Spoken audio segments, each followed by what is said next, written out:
મિત્રો, એક નાનકડા એવા ગામમાં એક ખેડૂતે એના પૌત્રને એક બીજ આપ્યું. બીજ જોઈને પૌત્ર હસ્યો અને પૂછ્યું કે દાદા, આનાથી શું થશે? તો દાદાએ કહ્યું કે આ નાનકડા એવા બીજને તું વાવી દઈશ ને તો એક દિવસ બહુ મોટું વટવૃક્ષ બનશે.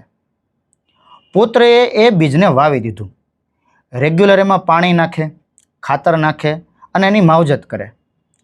ઘણો સમય થઈ ગયો, પરંતુ એ બીજમાં અંકુરણ ના ફૂટ્યું. પૌત્ર કંટાળીને દાદા પાસે પાછો ગયો. દાદાને કીધું કે ઘણા સમયથી આની માવજત કરું છું, ઘણા સમયથી આને હું પાણી આપું છું, પરંતુ આની અંદર કંઈ થતું નથી.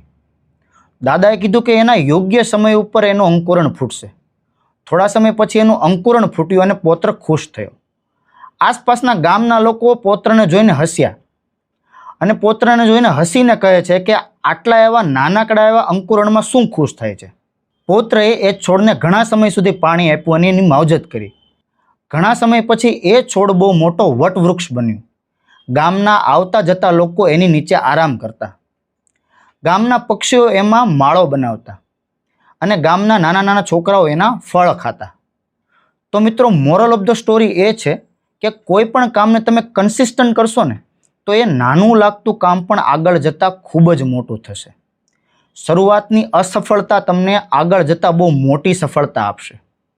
તો કોઈ પણ કામ કરો ને તો એને હંમેશા કન્સિસ્ટન્સી સાથે કરો. કામને વચ્ચે છોડી ના દો.